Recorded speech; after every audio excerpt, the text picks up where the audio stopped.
Aprovechando que Manuel Delgado, egiptólogo, piramidólogo, como él quiera llamarse, ha pasado por la ciudad condal de Barcelona, aquí estamos grabando una pequeña secuencia para la prueba de Alfonso Trinidad.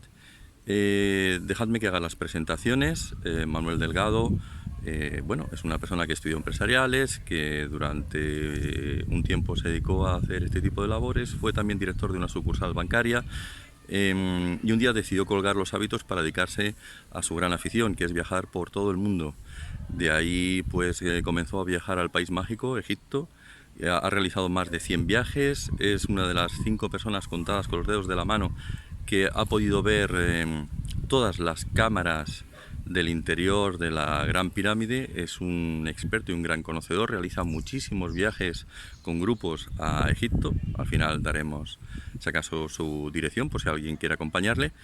Y bueno, pues vamos a aprovechar para hacerle unas cuantas preguntas sobre el tema de Egipto, pero centrándonos únicamente en esto que tanto nos gusta, ¿no? La Gran Pirámide, haciéndole unas cuantas preguntitas sobre estos misterios. La primera de estas preguntas sería que acabamos de escuchar recientemente o acabamos de leer una noticia en la que se nos habla que ya saben por fin, o algunos creen saber, cómo se construyó esa gran pirámide, valga la redundancia, porque se han localizado unas rampas, que esas rampas permiten conocer, bueno, según algunos arqueólogos, cómo se llevó a cabo esa finalidad, ¿no? O sea, cómo se realizó, cómo se colocaron tantos y tantos millones de bloques, que a mí me parece algo de lo más extraño. Pero se lo vamos a preguntar, a ver qué es lo que opina Manuel.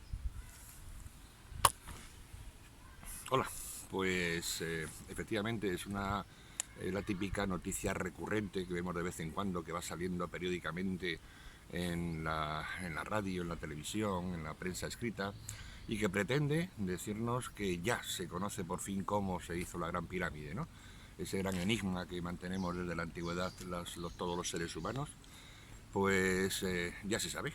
Y entonces, pues bueno, la noticia, yo creo, escrita por alguien que tiene un absoluto desconocimiento de lo que es Egipto, una noticia o bien de un becario o bien de alguien que no sabe perfectamente de lo que está hablando, porque vamos a ver, si hasta este momento no se sabía cómo se había hecho la Gran Pirámide, ¿cómo es posible que a partir de ahora sí se conozca?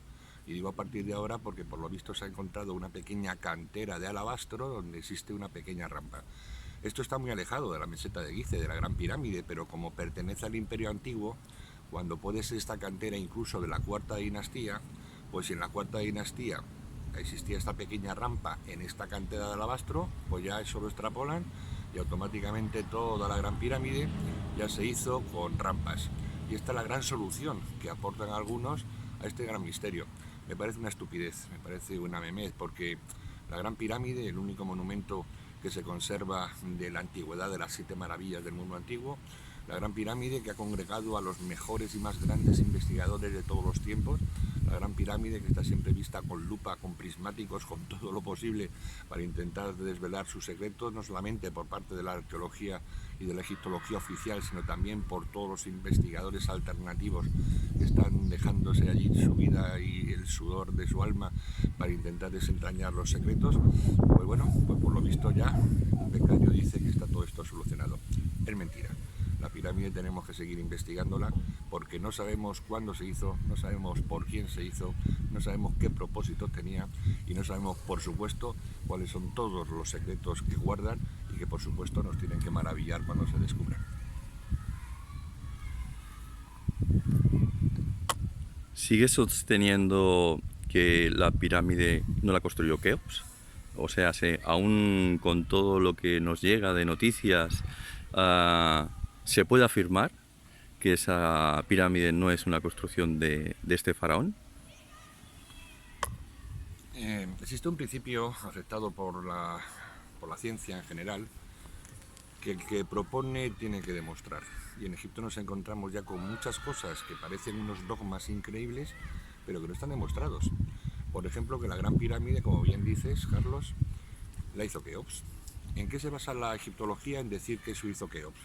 Pues se basa en los cartuchos falsificados del coronel Bays, de la quinta cámara de descarga, y de la cuarta y de la tercera, lo que son las 5 cámaras que existen por encima de la cámara del rey, y poco más, porque incluso a Heródoto, que ya le comentaron los sacerdotes, etcétera, etcétera, pues ya afirmaba que habían hecho otros faraones, ¿no? La verdad es que la Gran Pirámide es un grano que ha salido en la historia de la egiptología, que es difícil averiguar para qué se hizo, ¿no? La verdad es que en Egipto existen 120 pirámides, más o menos, ¿no? Y estas 120 pirámides hay que distinguir el valor de estas 5 pirámides, las 3 que están en la pirámide de Giza y las 2 que están en Dashur, del resto de pirámides que hay en Egipto. De estas 5 primeras no tenemos ni idea, son las más grandes, son las más perfectas, son las que mantienen todo un arsenal de obras aplicadas imposible para hacer por aquella gente con las herramientas de ellos mismos. Es decir, si vamos al Museo del Cairo y vemos cuáles son las herramientas que utilizaban en la Cuarta Dinastía, nos encontramos con martillos de madera, con cinceles de cobre, con cuerdas. Bien, pero es que con eso no se pueden hacer, por ejemplo, el serruchado del sarcófago de la Cámara del Rey, en donde en cada vaivén que hacía la sierra se avanzaba 2 milímetros en granito. Ni encontramos tampoco cómo se pueden hacer los trépanos encontrados en algunos bloques de la Gran Pirámide que servían en la cámara de los rastrillos, es decir, la cámara anterior a la Gran Pirámide, para subir y bajar a voluntad, para dejar esa cámara hermética. Pues esos bloques tienen unas perforaciones que llamamos trépanos, son unas perforaciones que van dejando un canuto en el centro. O sea, es como si fuera una broca hueca de 16 centímetros de diámetro. Eso penetraba hasta 80 centímetros dentro del granito, ¿no? Y efectivamente, cada vez que daba una vuelta, avanzaba otros 2 milímetros por vuelta. Señores, es que solamente para hacer esta perforación tendríamos que tener una broca que tuviera la dureza en la escala de Mohs de 500, cuando nosotros lo máximo que tenemos es 10, ¿no? Si no tenemos una broca o una sierra de 500, no podemos hacer lo que encontramos en la Gran Pirámide.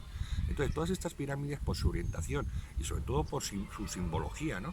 Que está también explicando un poco cómo entendían los egipcios los cielos, ¿no? Y lo que es arriba es abajo, ¿no?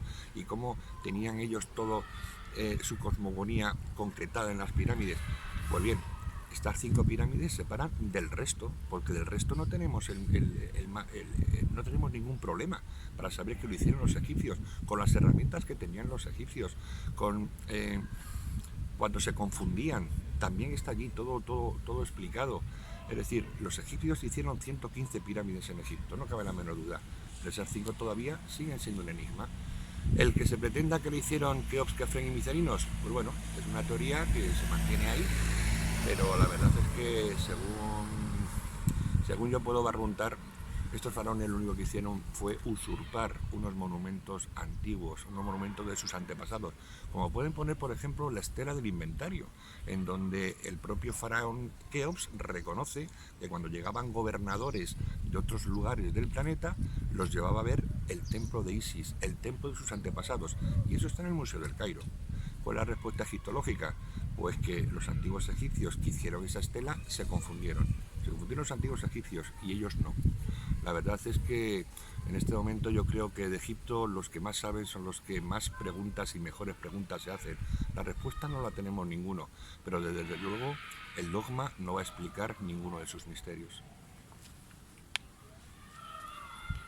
Te he oído, bueno, más bien te he leído en un grupo que tú tienes y que recomendamos a todos los que vean este programa en Facebook. El grupo en cuestión se llama Amantes de Egipto. Bueno, pues te he leído por allá algo sobre las pirámides satélites que hay alrededor de la Gran Pirámide y que tampoco tienen ningún tipo de respuesta. ¿Qué opinas al respecto? ¿Cuál crees que fue la finalidad de estas pirámides satélites?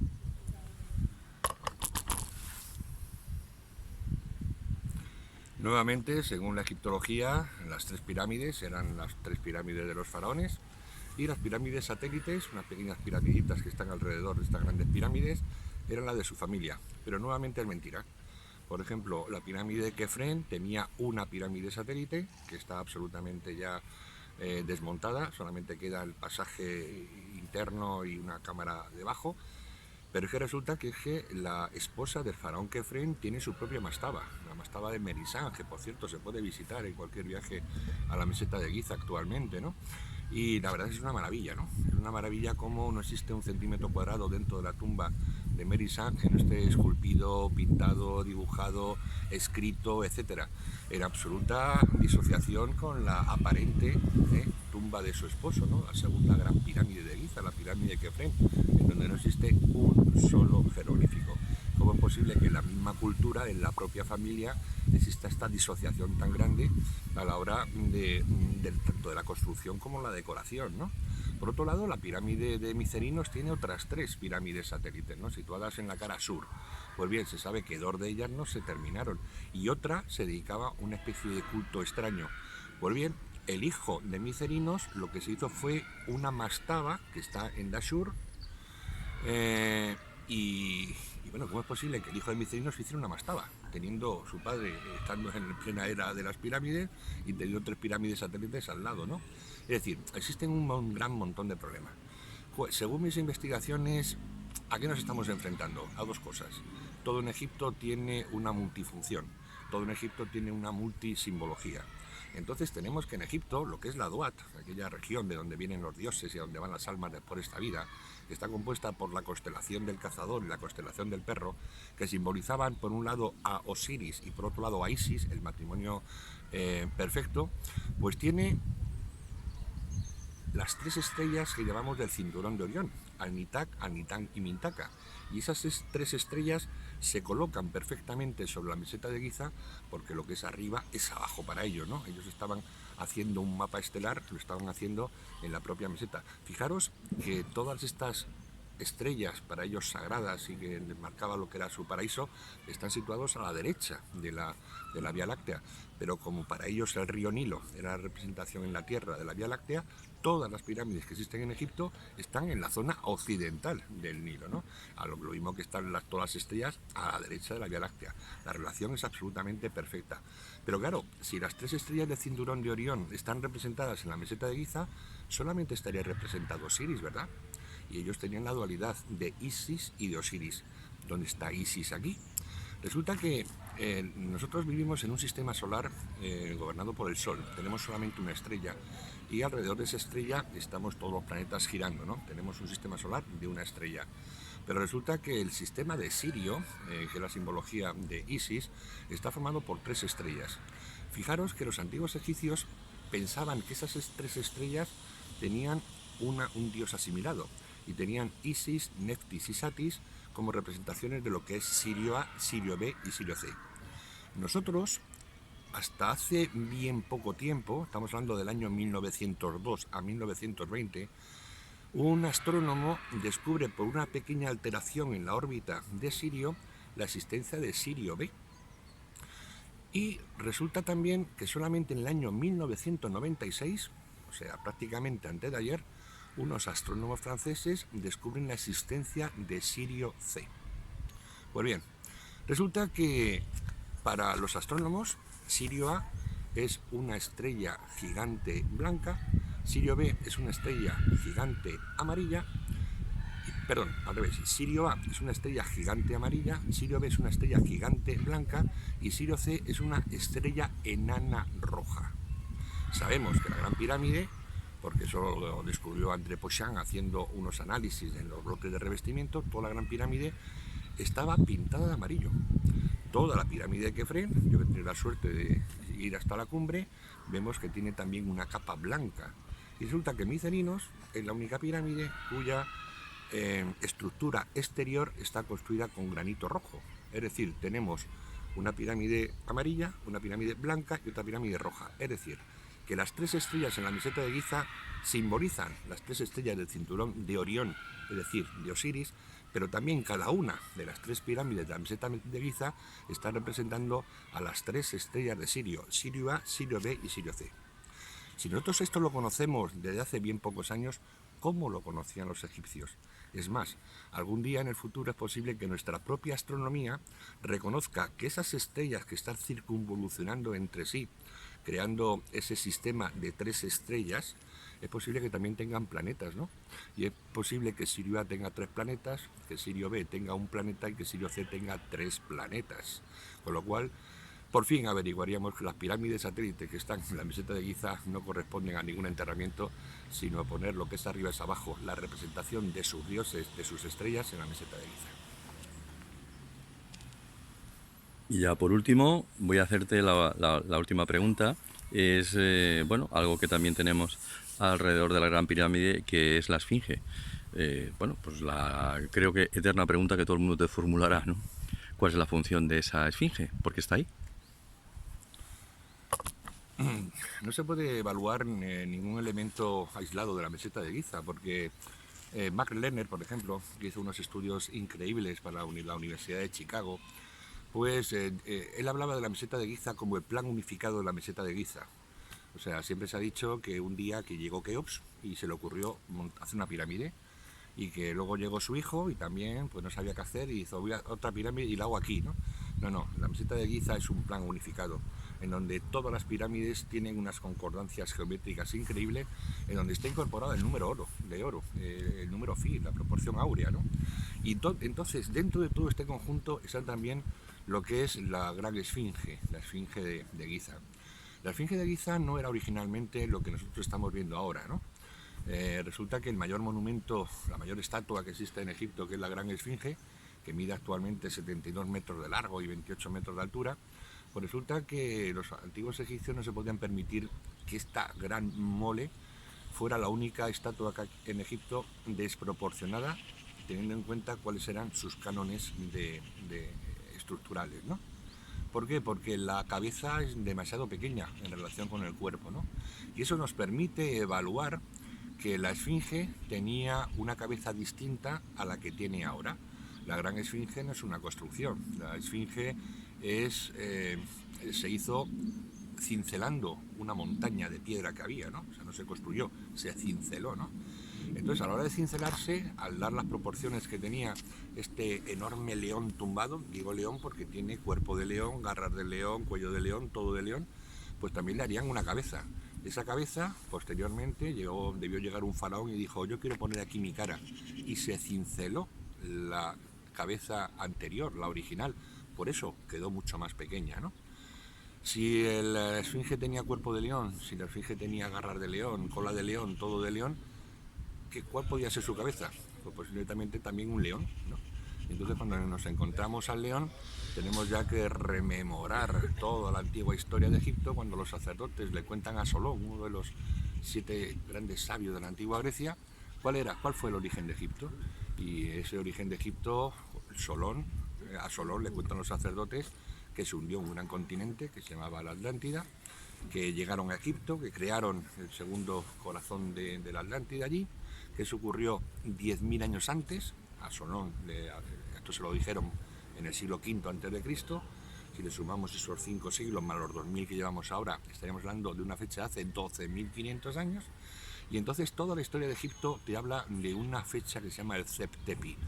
El Zep-Tepi, que es el origen de todo, por qué surge Egipto. Y sobre todo ese gran conocimiento que tiene Egipto, esas grandes concreciones, tanto en ingeniería como en arquitectura, que encontramos en todo el Valle del Nilo a lo largo de todos sus templos, ¿no? Pues bien, estaríamos hablando de una época, de una era, de la era de Leo. La era de Leo, que aparece en el zodiaco de Dendera, cuando el león de Leo está subido en una barca huyendo de una gran tempestad, ¿no?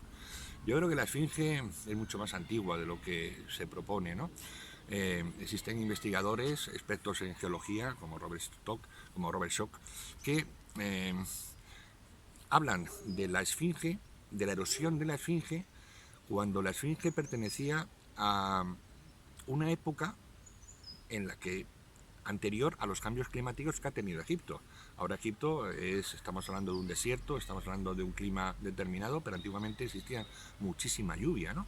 Pues bien, la esfinge y la meseta donde está la esfinge tiene una gran cantidad de erosión debido a agua de lluvia, no agua que llegaba del Nilo, como algunos dicen, no, de agua de lluvia, ¿no? Entonces Robert Schoch lo que dice es que la esfinge tiene que ser por lo menos anterior al 5000 a.C., ¿no? que fue cuando ocurrió ese cambio climático que dejó Egipto en el estado prácticamente actual, ¿no? Con lo cual, si la Esfinge no puede ser jamás de la cuarta dinastía, que estaríamos hablando solamente del 2800 antes de Cristo, ¿no? Es decir, tenemos datos científicos que avalan que la Esfinge y el templo que está al lado de la Esfinge, que tiene también una erosión increíble, son anteriores a la cuarta dinastía, ¿no? Y al ser anteriores a la cuarta dinastía podemos hablar que también puede ser anterior al propio Egipcio, a la propia civilización que se desarrolló a partir de que Menes unificara el Alto y el Bajo Egipto y fuera el primer faraón de la primera dinastía, ¿no? Y si fue anterior a todo esto, ¿hasta dónde nos tenemos que rememorar? Pues posiblemente nos lo está indicando la Esfinge, ¿no? A la época de Leo, a esos 12.500 años que marcaron un cambio radical en nuestro planeta con la desaparición de grandes civilizaciones y el nacimiento de otras nuevas de las que nosotros actualmente procedemos. Pues aquí lo vamos a dejar. Te agradecemos tu participación en el programa de la prueba y ponemos en conocimiento al menos 2 vías de contacto para que quien quiera pueda dar contigo. La primera sería evidentemente las redes sociales. Ahí tendremos el grupo de Amantes de Egipto y Amantes de Egipto, Egipto Mágico. Se llama. Amantes de Egipto, Egipto Mágico. Ese es el grupo. Y después Manuel José Delgado. También estoy por Facebook, cualquier pregunta, cualquier consulta, estoy a vuestra disposición para disfrutar de todo lo que nos une, que es muchísimo. Y por último, viajesalnur.com, que es el lugar donde cualquiera que quiera apuntarse a alguna de tus salidas, viajes, pues puede hacerlo y disfrutar de ese maravilloso mundo que nos has mostrado. Pues muchas gracias, Manuel. Esperamos verte en una nueva ocasión por Barcelona, que nos cuentes nuevas historias. Hasta pronto.